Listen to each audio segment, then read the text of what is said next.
who don't know me, good morning to everyone.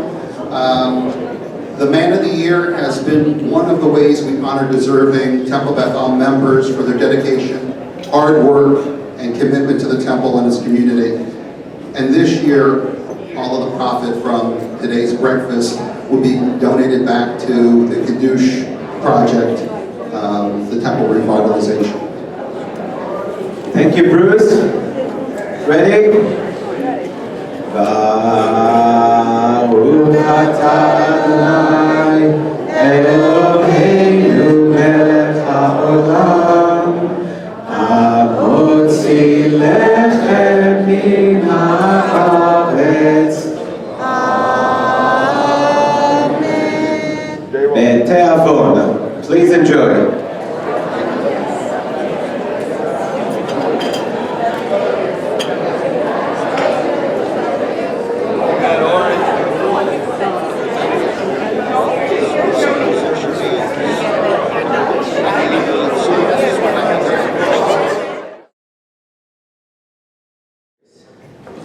No, but it's good because that's a very serious event. As you know, normally I don't use notes, but this is the event that I should because every word is important. We have to get it right today. So first of all, thank you, Bruce and Harvey and the rest of the Men's Club for bestowing this honor on me and allowing me to speak during this event. See, normally when 200 people gather at a synagogue to talk about one of their friends, the event is called a funeral. But once a year, during our Men's Club Men of the Year, the honoree is very much alive. The Man of the Year of 2017 is Mark Slifkin. As tempted as I was to join the parade of roasters, I decided that as the rabbi, I cannot do it. I must teach by example how inappropriate shaming a friend is. So I'll be speaking only respectfully and lovingly about my friend Mark. What the real reason is. I'm here to be the responsible adult in the room and to defend the honor of Mark Slifkin. Right.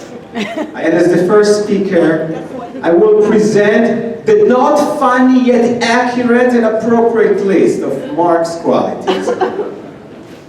So if, for example, if you hear someone calling him a control freak, you should immediately translate this unsuitable phrase in your brain to perfectionist.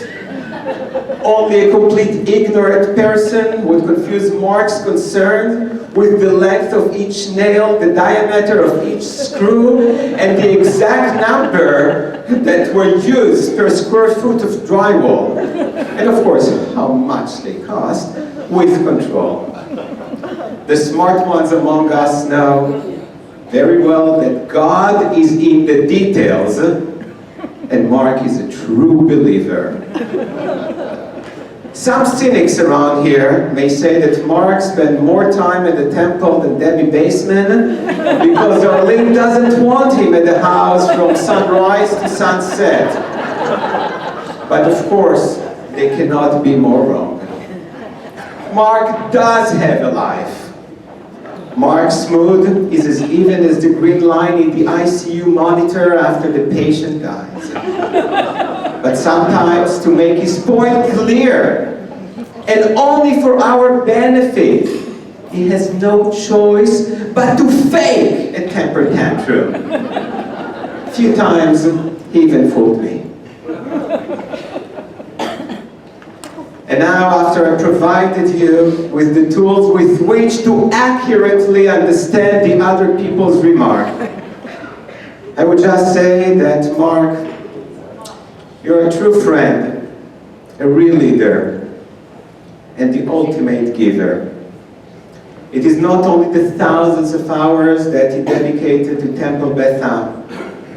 His strong character became evident when he effectively dealt with an enormous amount of frustration, complaints, second-guessing, and disappointments thrown at him from all directions.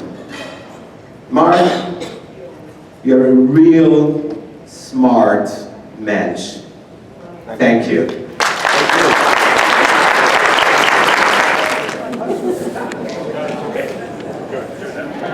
Thank you, Rabbi. As the Rabbi mentioned and Bruce mentioned, we are here to honor Mark Slifkin. Mark Slifkin arguably is one of the most noticeable and notable people here in the synagogue. And he's been that for many, many years. I mean, he was treasurer for a long time, and then he was president, and then he was treasurer again, and he took on this Hadush project a couple of years ago, and the result is this fabulous sanctuary, this fabulous ballroom, and all the things that we did here. It's quite a project, and I would encourage you to take a look and walk around later and take the opportunity to go through how we do the selection and how this works. It's a little technical, so I just want you to follow through with it. First, he was really young. He was once really young, okay? He was born in Glen Rock, and he attended Bloomfield High School. 2, he's an electrical engineer for Newark College of Engineering, and he had a distinguished career at Gordon. 3, we are fairly certain that he and Freddie Kilowatt were separated at birth.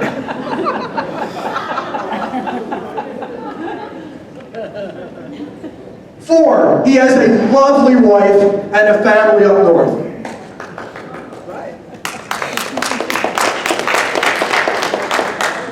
5, Arlene did not know about them until today.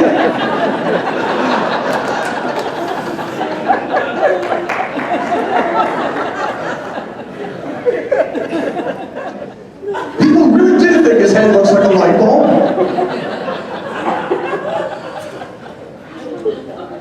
This place is driving me crazy. We would not be where we are today if it wasn't for his dedication, talent, and love for TBA.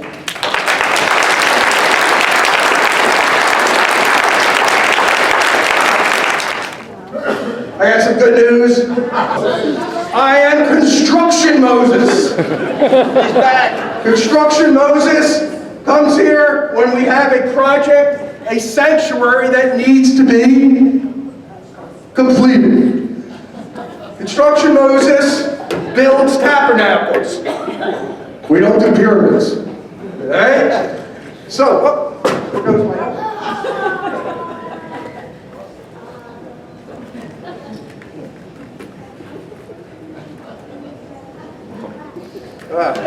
This?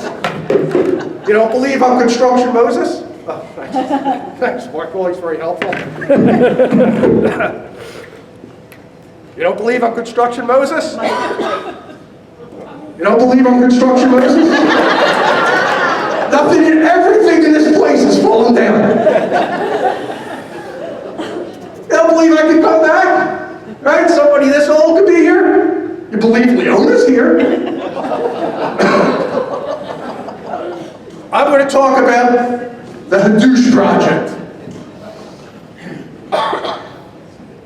And it was no miracle. It just took a lot of hard work. So, let me go through that a bit. First, we didn't know what we were doing, but Mark had a plan. Here he is explaining that plan to Steve and the rest of the board. And we started construction. It was a real team effort. Here's a candid picture of Mark and the rabbi sharing a very happy Hadush construction moment, thinking about how upset people will be when they realize there aren't enough pews for them to sit in the high holidays. As it says here, Mark's comment was, it's a matter of how many back sides we can get into the seats. I can tell you that Debbie made me change that word.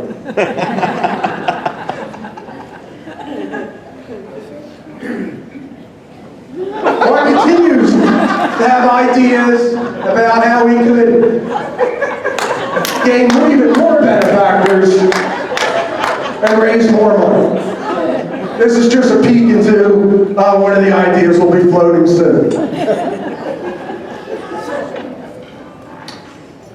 So, we made a decision early on that we were going to do something that presented the best qualities of the temple. Now, we also had a budget, okay? So we had to walk that line, that balance between what we could afford and what was really nice, and maybe not overly lavish, but nice, okay? And I think Mark and Krista, who co-chaired his design committee, did a really good job. I just want to give you a little bit of insight. Here's a decision they recently are pondering over beamer chairs. So we have two choices here, one from Chris and one from Mark. I won't tell you who presented which one because that might bias you, but they're working that out.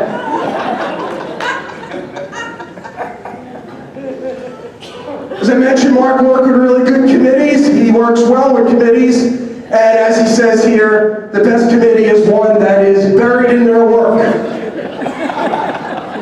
We need more sconces. We need air.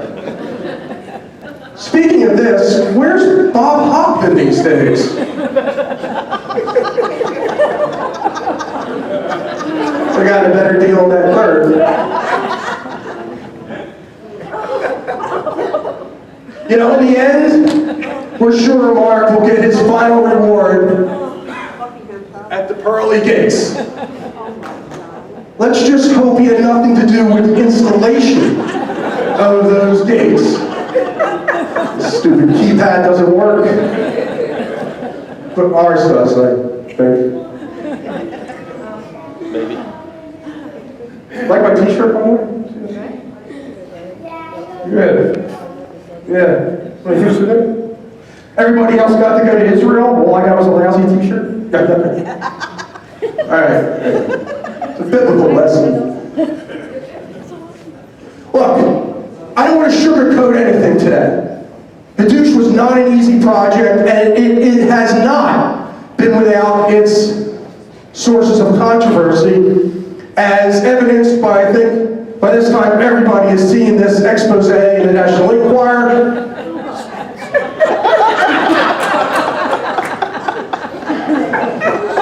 President supporting our contention about the omflets. Real mess here, we still can't find a design committee. This poor woman claiming that the douche project turned her husband into, we don't know what.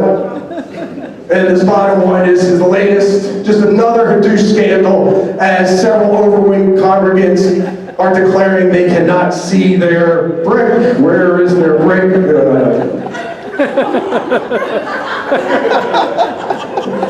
We're gonna fix all that. It's publicity we don't need.